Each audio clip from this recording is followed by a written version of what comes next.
Hey guys, my name is Chloe Kwan. I'm partnering with the Kind Power here in Austin, Texas, to talk about different financial knowledge, life knowledge, anything that helps women, progress into the future that they deserve, with different in-person events, webinars, and different healing events. We're going to talk about that a little bit more. But today, I'm so excited to have Kelly Owens with us today. And I'll give a little bit of a background about her, and then I'm going to pass it to Annie, who's going to talk about the Kind Power a little bit more. So Kelly is a certified financial planner and certified divorce financial analyst who specializes in helping women build clarity, control, and confidence in their financial lives, especially when navigating relationships and life transitions. So we all know that, statistically, 50% of marriages end in divorce, and the second and third, the marriages after that has even higher divorce rates.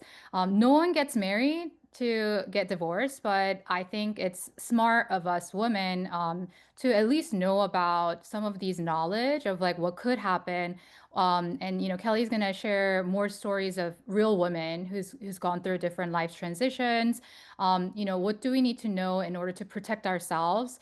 Having more knowledge never hurts, right? And then, how do we think about sort of our financial situations, our legal, situations when it comes to relationship and money. And I know this is sort of, talking about money when it comes to relationship oftentimes feels a little tabooed and people don't really talk about it.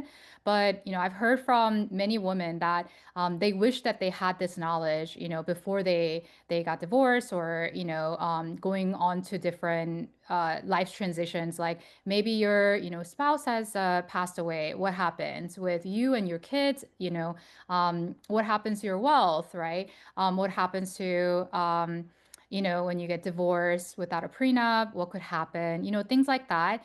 And so today Kelly has prepared a presentation, a short presentation, but really we want to make this more as a interactive, we want this to be beneficial for all of you guys who joined us today.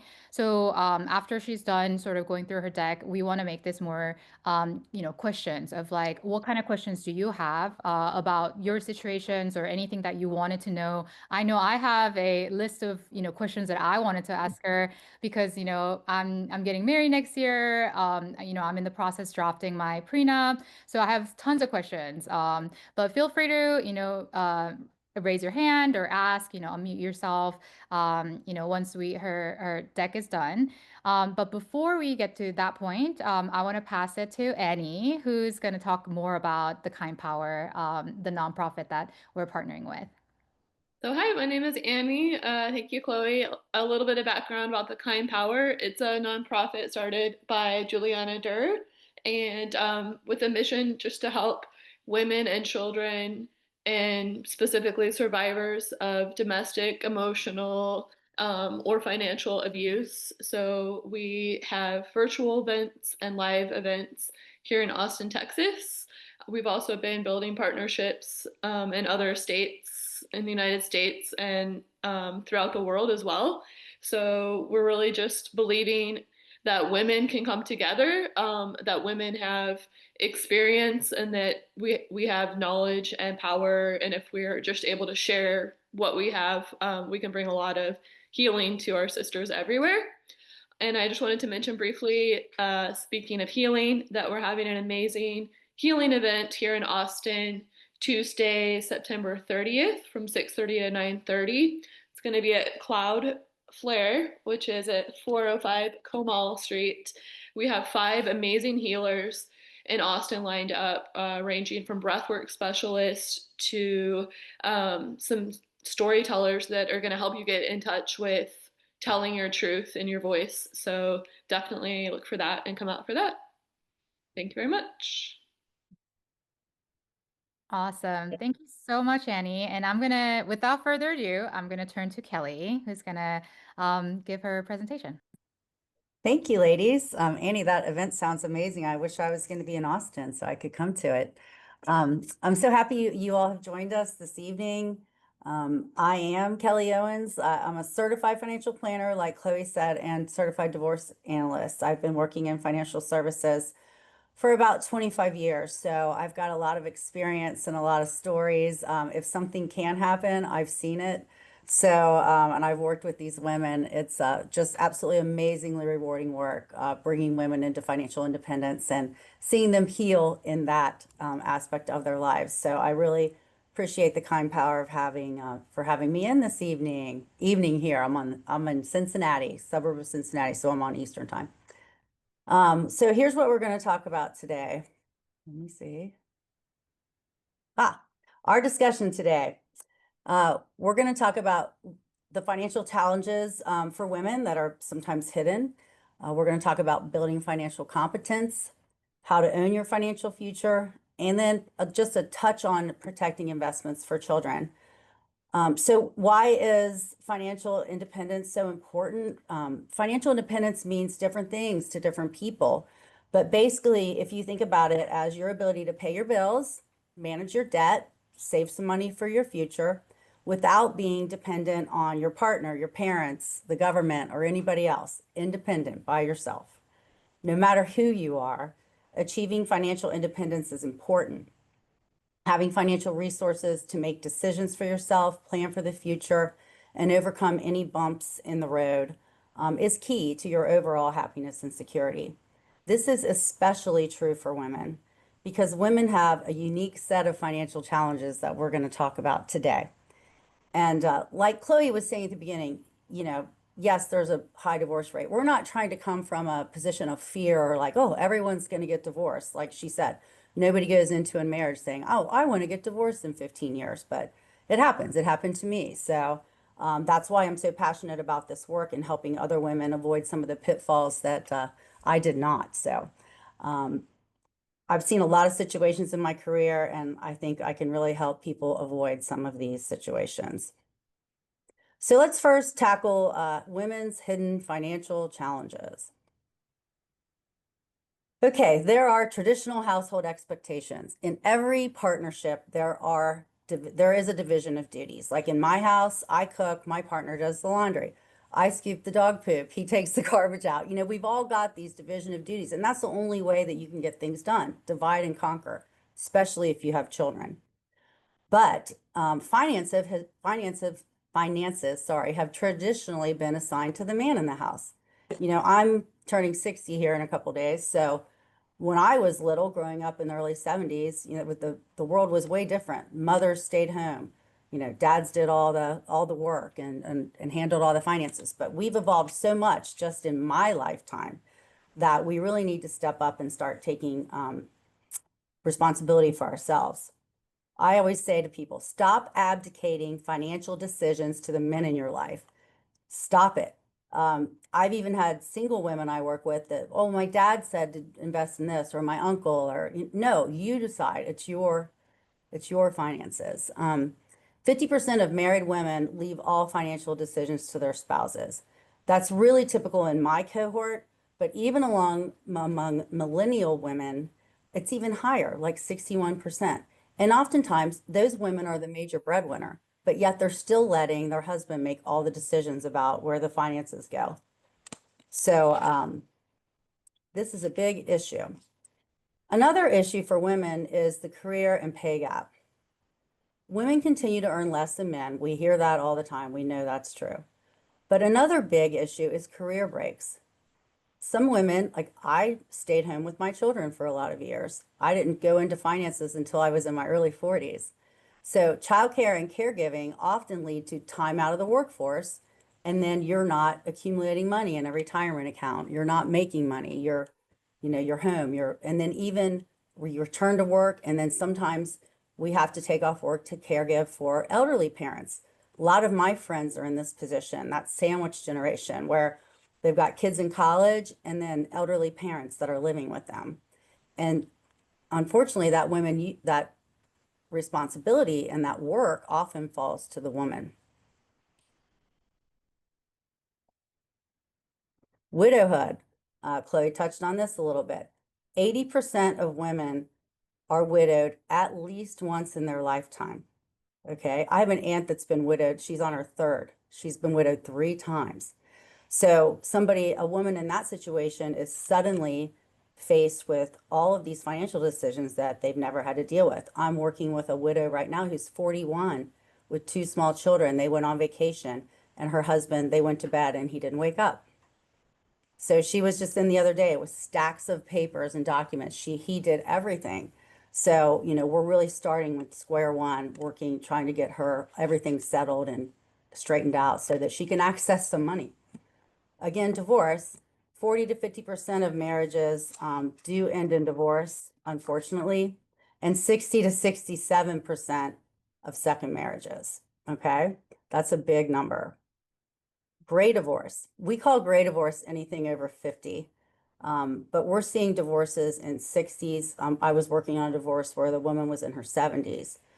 Gray divorce is really, really impactful because it takes a major hit to retirement security. Oftentimes, if people are already retired and they get divorced, there's no more income coming in. There's a set amount of assets that was supporting one household. Well, now it has to support 2 households. So that's a very, very big issue. And there's a lot of literature out on gray divorce. Again, 80% of women are affected by widowhood, divorce, and then gray divorce, major hit. Life expectancy. Women live longer than men, typically. You hear stories all the time. Nursing homes are, 10 to 1 women to men. Women are living longer. That means we need more retirement funds. And then we're going to be alone. So you've got to know how to handle your finances.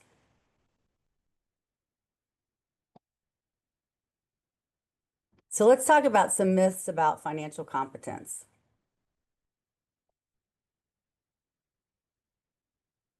Five myths on women and investing. Women and men both think these things, that women are not confident investors. Research shows that women are very thoughtful and strategic when making confident decisions about their finances.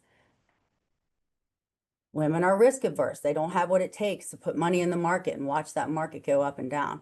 Women take appropriate risk aligned with their goals, not less risk. I find men are more risky. It's kind of an ego thing. Like, oh, I can put this money in the market. I'm not going to lose. I'll make this trade. Women don't do that. We may be a little bit more risk averse, but responsibly risk averse, in my opinion. Women are not good investors. Women's returns often outpace men. Women are way more disciplined. They're not going to knee-jerk react. They're going to set a goal, work towards it, not change course. And again, a lot of ego doesn't get put into it. A lot of people think, oh, women don't know anything about finances. They're not financially literate.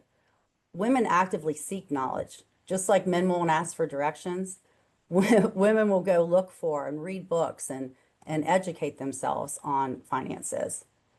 And another myth is that women aren't interested in investing. And, even my daughter-in-law, I don't want to know anything about this. Just let Sam do it all. I make her come to every meeting. I make her learn and listen. Yes, you need to be interested in investing because it's very big part of your life and your finances and your future. But women are highly engaged when investment approach matches their values. So we are not bad at investing. Like I said, women now control 51% of US personal wealth and growing. We are really starting to control the purse, but we still abdicate those financial decisions to men.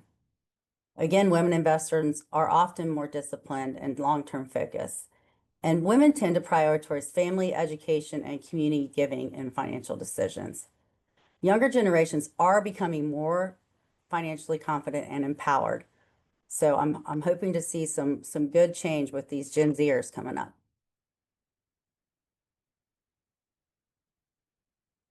Own your financial future. Knowledge is power, but action creates confidence. These steps that I have to controlling your finances all come from a place of me seeing things that happen when you don't do this. Maintain financial accounts. Ensure ownership and control in your own name.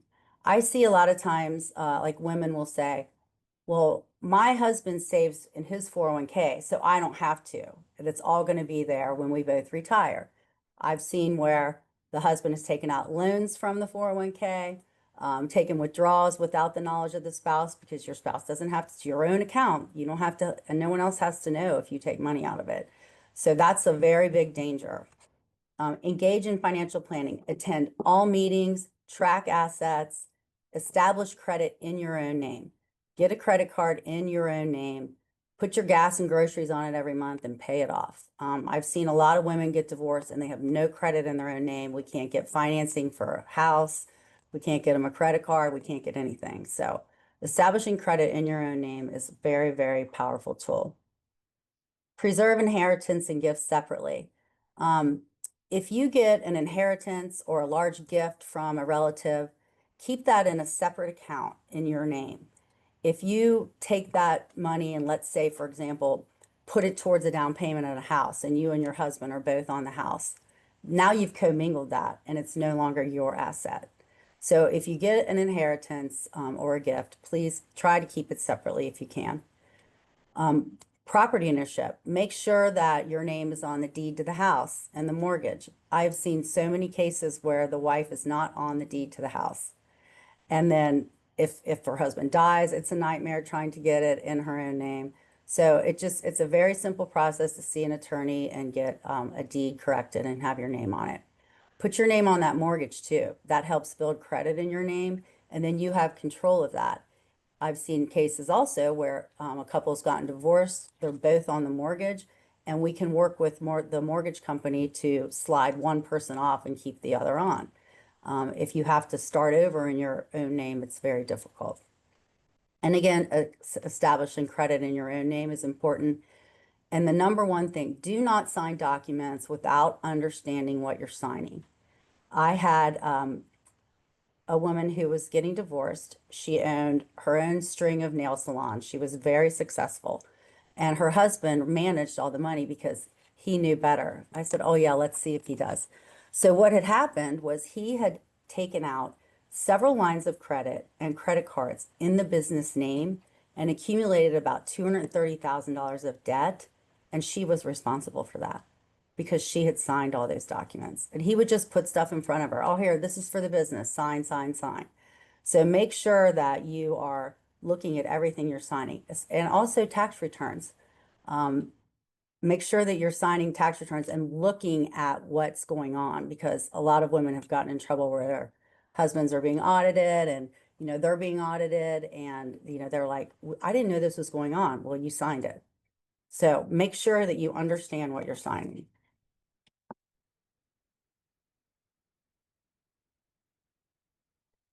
So establish your own retirement account. Even if you don't work outside the home, you can have a spousal IRA in your own name. So if you can, establish your own retirement account. Do not let, okay, we're just going to save for retirement in his 401k and then I'll get half of it. If he's drawing it down, like I said before, against your, unbeknownst to you, then that money's gone. There's nothing they can do about it.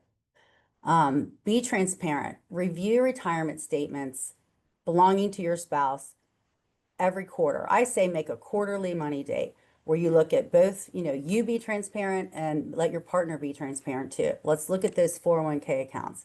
Make sure that, you're both contributing, equal amounts of money, that nobody's taking money out unbeknownst to the other. Look at all the credit card statements.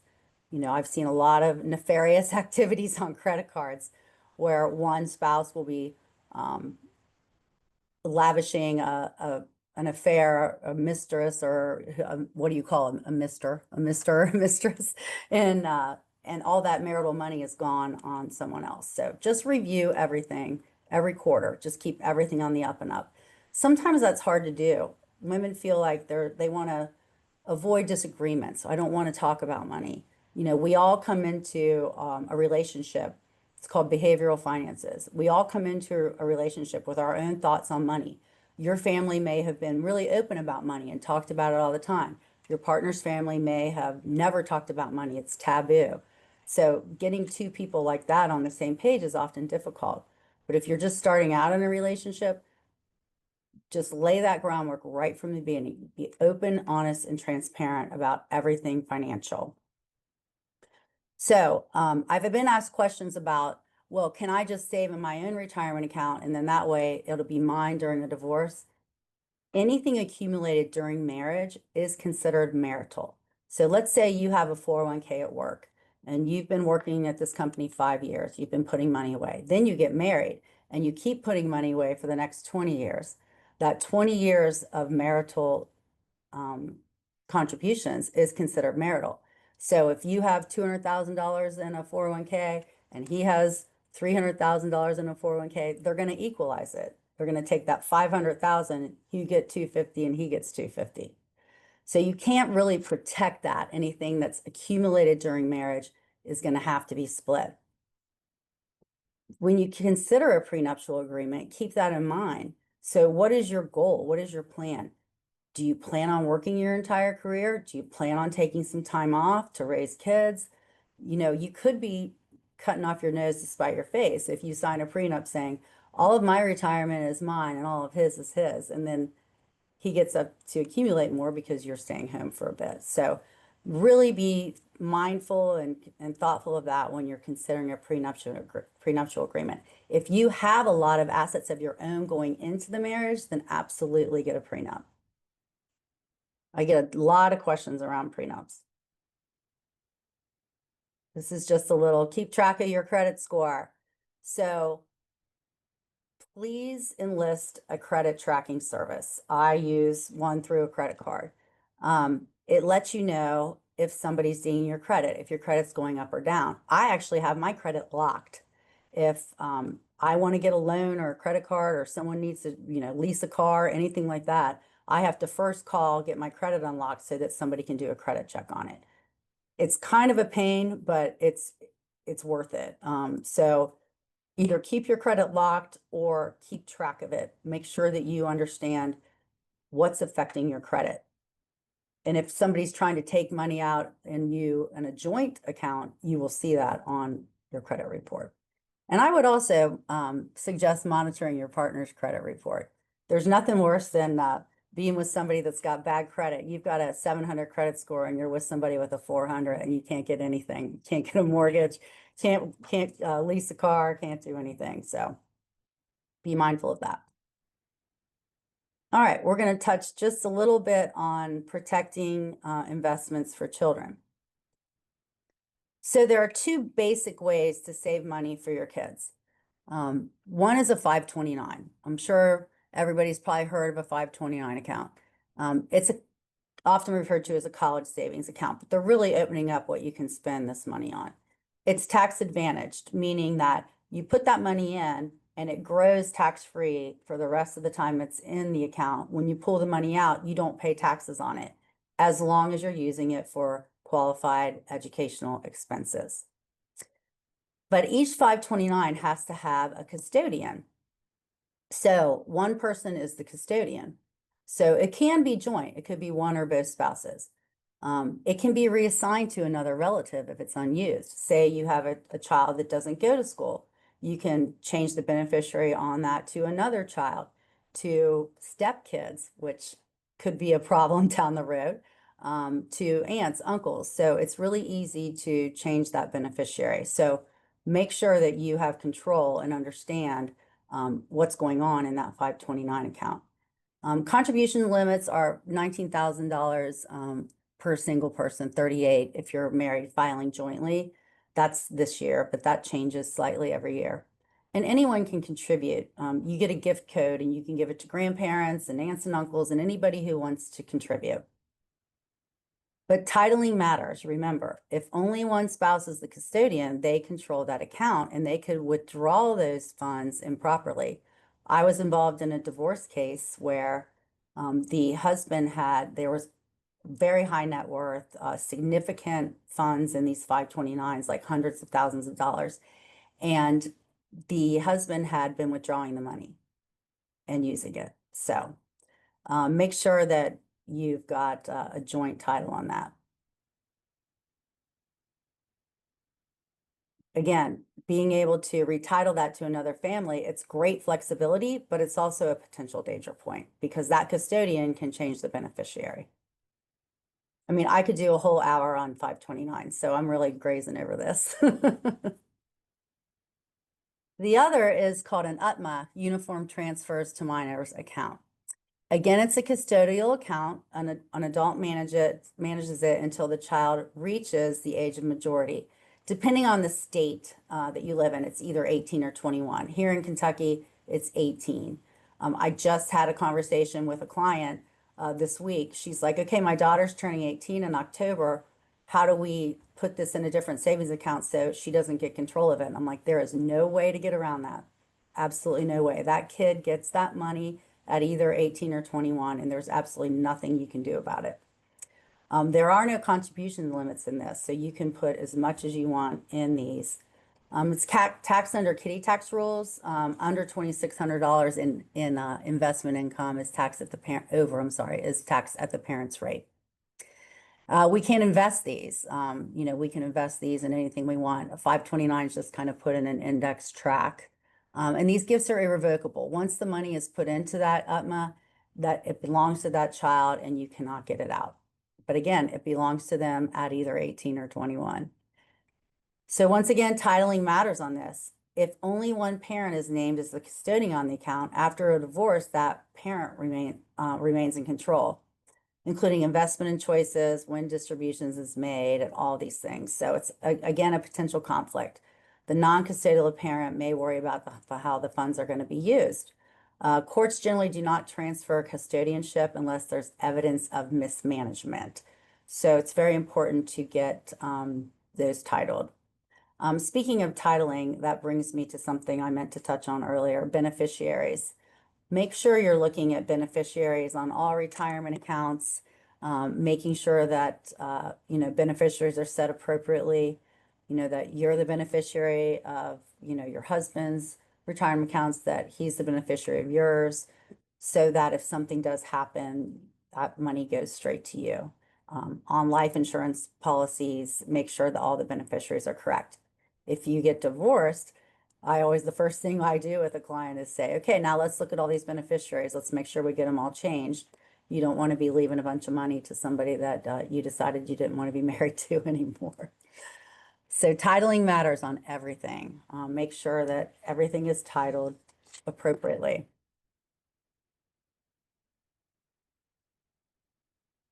Take charge of your finances. Educate yourself. Build knowledge. Make informed decisions.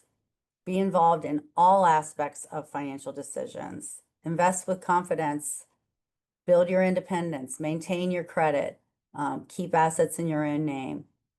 Seek financial guidance. Work with a trusted advisor for strategies and support.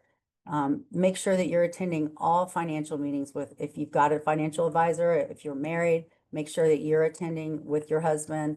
Both parties need to be involved in all financial decisions. Financial independence empowers women to make decisions, plan for the future, and face challenges, especially given the unique social and financial obstacles that we face as women. So like Chloe said, I just kind of wanted to give a brief overview deck and then open it up for questions. Also, after the webinar is over, in the next few days, if you want to reach out and ask me any questions privately, I'm happy to do that as well.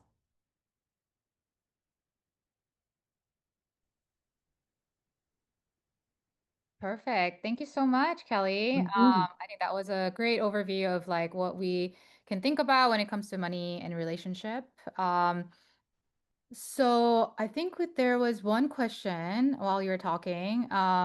If you can go back to the slide when it was talking about 50% of women abdicating their financial decisions in their partnerships.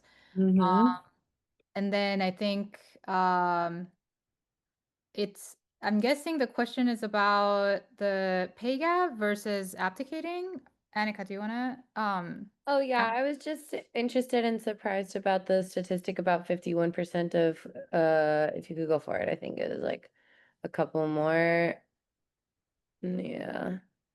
Next one maybe after this. Next one. Mm-hmm. That, Yeah, the one about like 51% of wealth being controlled by, yeah, women control 51% of US personal wealth and growing. I was wondering about that. That seemed very surprising to me, based on all the other stats that you showed at the beginning about women not being right. politically involved. So I was just curious at like how those square, if I didn't understand. Meaning that women are way more women are working now than used to. Like there are very few couples where the wife stays home and the husband goes off to work. A lot more women are working. A lot more women are working in professional jobs, doctors, attorneys, financial advisors, making more money. So we're starting to grow. I think that pay gap is starting to lessen. So women are starting to make a lot more money is what that means. And it's growing. Yay. Yay, yes.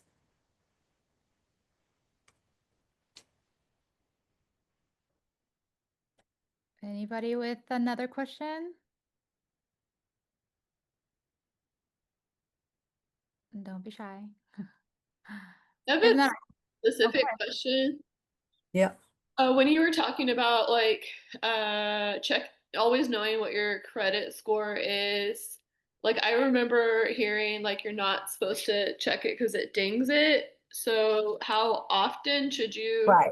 check What it? I mean is you can check it once a year without it dinging your credit. But if you sign up for a credit monitoring service, which a lot of credit cards offer that, along with like if you have a Capital One card, they have Capital One credit monitoring, where it just monitors your credit for you, gives you your score every month, tells you why it went up or down. This is what's affecting, this is what was good, this is what was bad. And that's not dinging your credit. It's tracking it for you.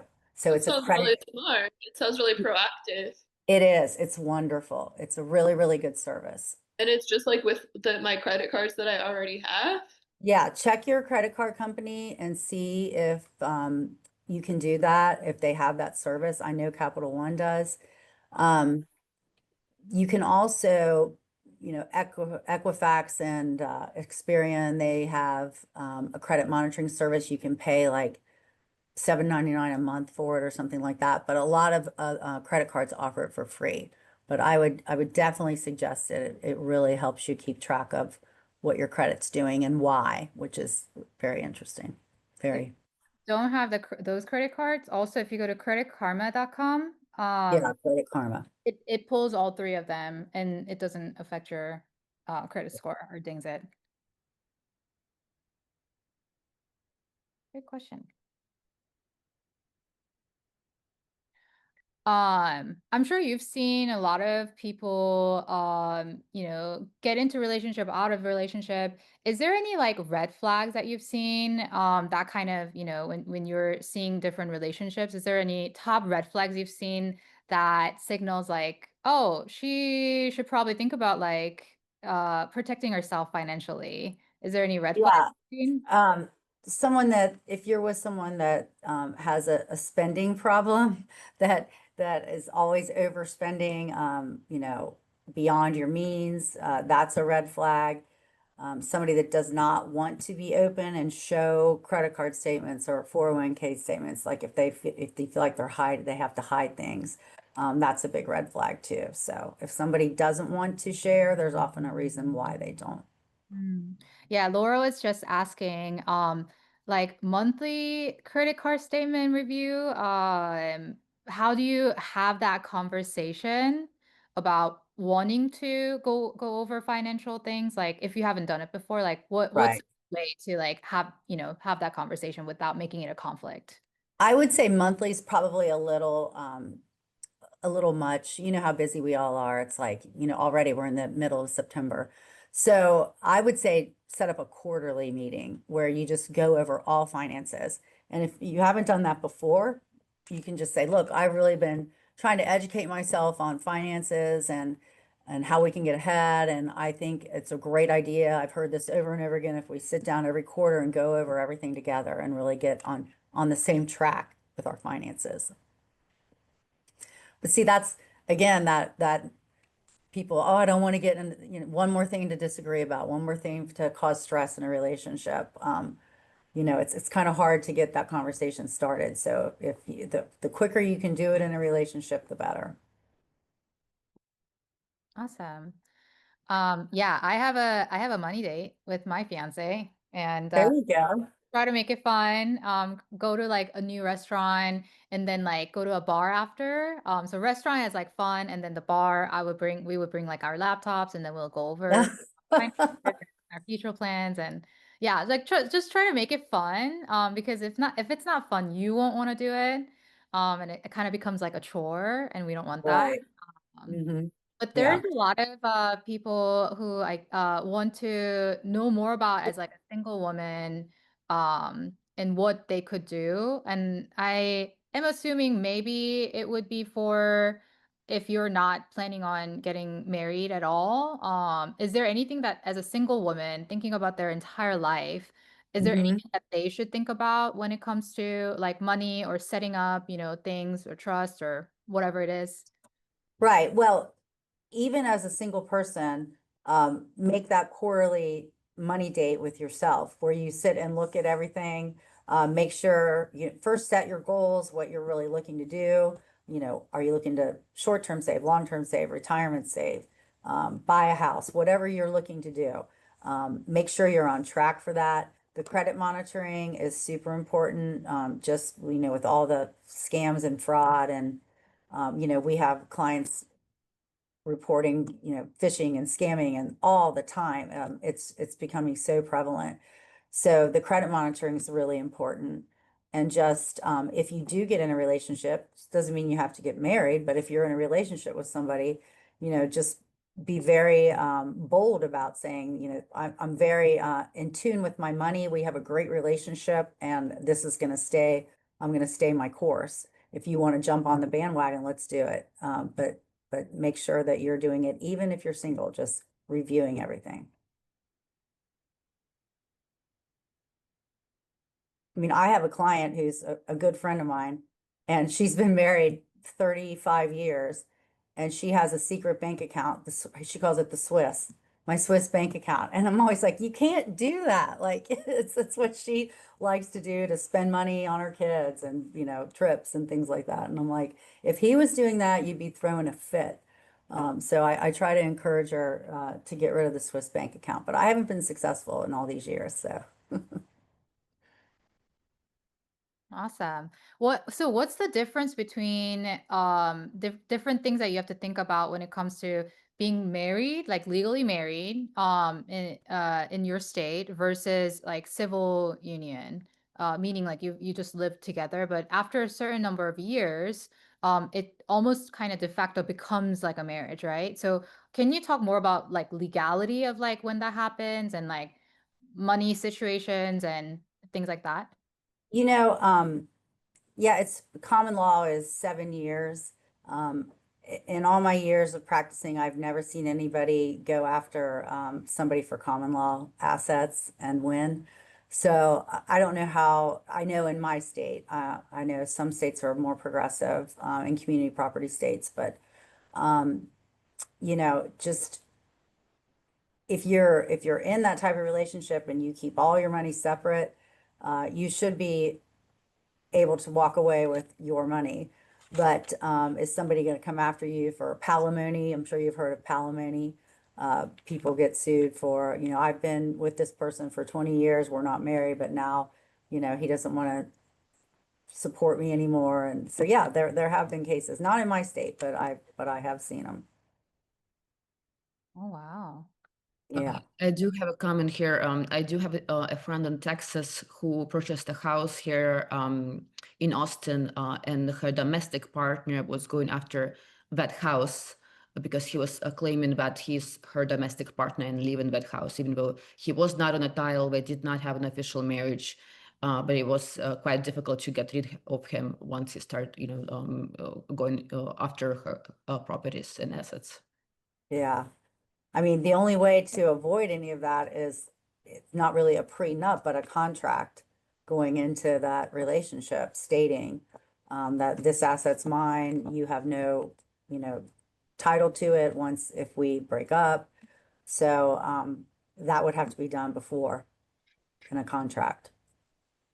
Yeah, I own a couple properties with my business partners, although they're not men, they're women.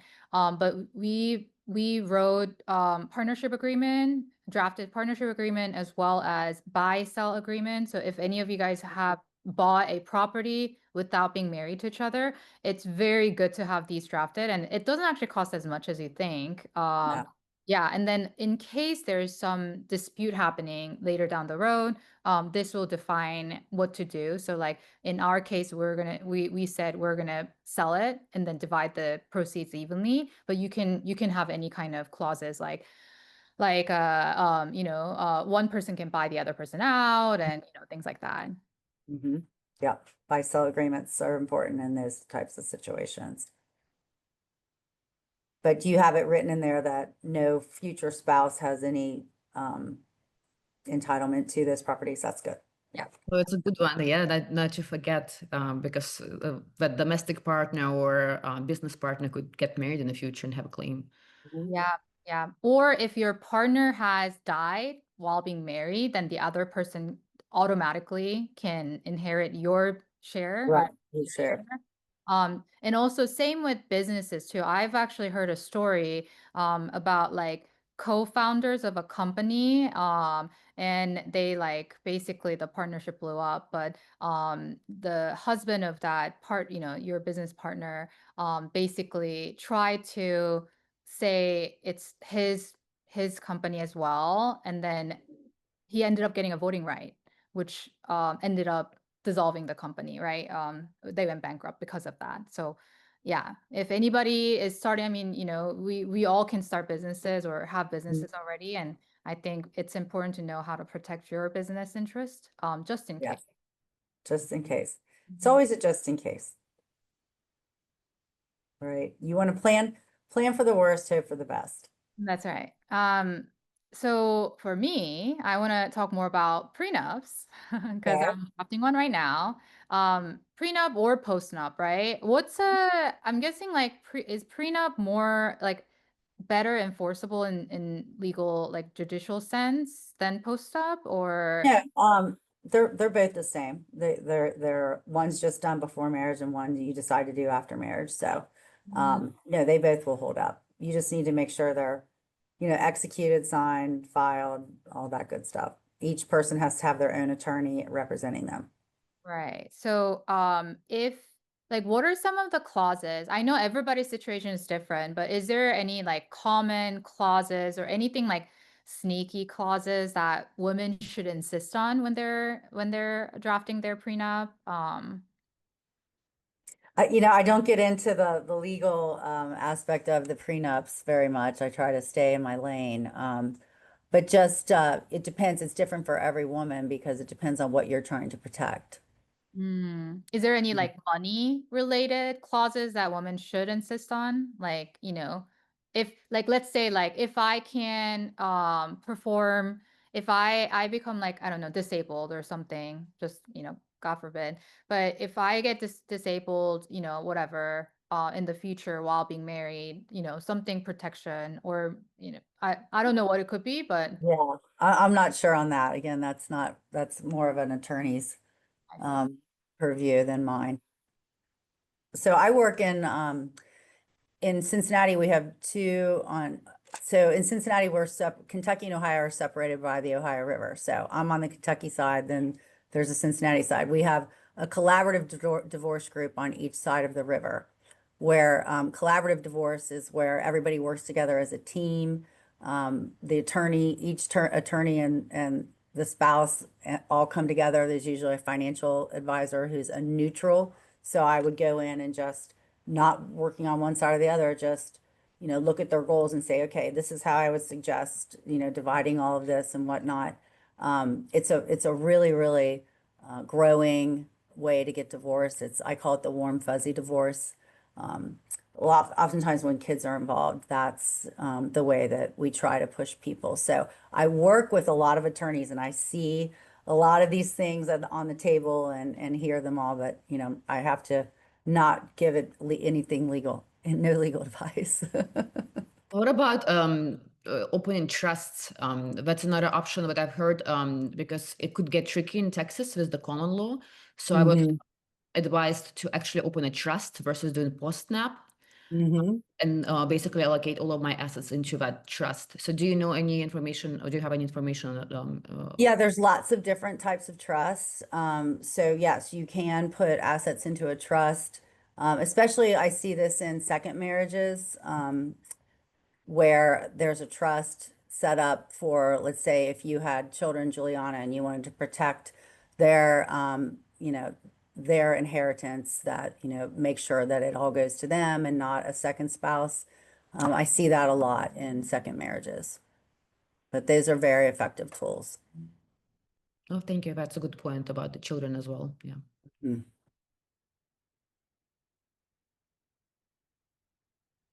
One of the questions that I had was, I know a lot of women, when they have kids, they oftentimes take time off for Mhm. caregiving, right?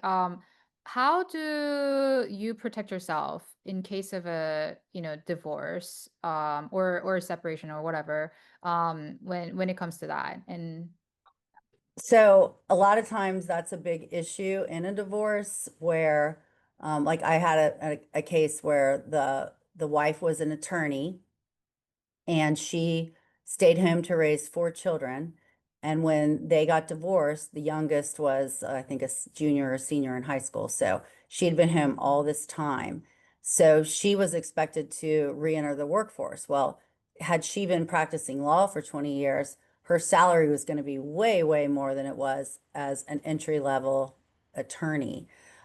So this was a collaborative divorce, and what the attorneys did is they negotiated that in her spousal support, that they said, okay, she can make X amount of dollars when she re-enters the workforce, and then he had to meet that until, so they'll review it every year, and the more she makes, then the less spousal support she gets. But that gives her a chance to get back in. In her case, what we really needed was health care and benefits. So she ended up taking a lower paying job working for the state courts. She was a clerk for a judge. She didn't make as much money, but she got her really good government health insurance and benefits, and that was more important because we needed to get her covered. So, every case is different, but uh, you have to look at what that person needs, and then that's what the attorneys do. They negotiate that, and well, she stayed home for 20 years when she could have been making, several $100,000 by now. She's going to re-enter the workforce at $40,000. That's not fair. Whereas he's built his career and had, all these assets and all this income by that point. So, in my state, the attorneys and judges are pretty good at compensating for that. Do you have any advice for women who actually are the breadwinners in the family, and a spouse, for example, is not working or not bringing as much money as the woman does? How she would Well, protect assets in this case? then, it would be reversed if, he had stayed home all those years and taken care of the kids or made less money, you know, she's going to have to pay spousal support. So it really isn't, they're not set, the courts are not sexist, so they will do it both ways. So there's not a whole lot you can do to really protect yourself in that situation, other than just know that, you know, you're going to end up paying if you get divorced. Especially, in the neighborhood where I raised my three kids, we had three or four stay-at-home dads where the moms were physicians and the dads stayed home. So, that would have been the exact opposite case. If, they got divorced, she's going to have to pay him for missing out on 10 years of his career. So there's not a whole lot, there's not a lot you can do to protect from that at the beginning. If you're out there, if that's the decision you make in your family, then, that's the way it goes. Just like there's nothing you can do to protect any retirement assets acquired during marriage are 50-50. Is there like, let's say you're in a marriage and you're kind of thinking about maybe a divorce or things like that, or maybe even you're before getting into the marriage. Is there any kind of like emergency fund that like legally you can set it up so that it's untouchable? Unless it's in a trust, So you but have it would be marital. Gotcha. And is there anything that's like counts as a marital property versus separate property? Like for example, if I use let's say I had my inheritance, I got from, parents passing, and then I use it as like a remodeling. Is that something that could be reimbursed like in the future because it wasn't? So when you do that, you're commingling that inheritance in with a joint asset. So Mhm. unless you track that, make a document of it, have it notarized, and then it still might not even hold up in court once you commingle that into a joint asset. Is inheritance considered part of a marital property? No, unless you commingle it. So what do you need to do in order to not commingle? Just create a separate bank You'd account? have to just keep it separate and never spend it on anything joint, which is not usually if somebody gets a chunk of money like that, they're going to put it down on a house or something. So document that, track it. And again, it may not hold up in court, but that's your best shot. Mm. Um, What if I have a corporation? Let's say I'm married, but I also have a corporation like where I'm a CEO. Would basically that corporation also be part of the common assets, or it would be separate? Probably not. No, it just depends on how that partnership agreement is written, how the bylaws of the company are written. I know like in our company, none of our spouses have any right to the company, so. And I'm sure that the bylaws are probably written that way. Okay, makes sense. Thank you. when you get into a relationship, what do you recommend? Or when you get into a marriage, do you recommend sort of like joint bank account and then having separate accounts for either people that they can spend freely? Like, do you recommend mixing everything? Everyone is different. And that's really when I talked about behavioral finance and those two people coming into a relationship with very different ways that they were raised dealing with money. Um, I think if you've got two separate bank accounts, I think it can cause a lot of disagreement unless you get things settled right up front. That who's paying for what.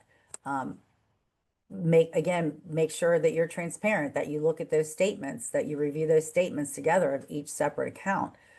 Because what you don't want is, somebody overspending and, the other person, spending all the money to upkeep the house and another person just, doing fun stuff with their money. So, that's just going to take really open communication to have separate accounts. Yeah.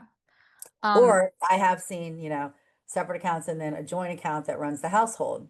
So, each person puts a certain amount in and that's the money that runs the household. So that's a good solution to that as well. awesome. And, people coming into second marriages are often, very gun shy about commingling all their money with somebody else. So I see this a lot in second marriages where, each person has their own, they've got a, one buys the grocery, one pays the cost payment, they have it all split up fine, but they do not want to be, especially if you're caring for your children and he has children and, so it opens up a whole can of worms there. So that takes open, honest communication, transparency. Um, Is there a kind of insurance that women should always carry in their own name? And I'm mainly thinking about like supporting parents. There is like insurance for like when they go into like a care facilities, that often costs a lot of money and a lot of people do reverse mortgage. No. Well, you can't, long-term care insurance, you can't have it for your parents, like they have to have it for themselves.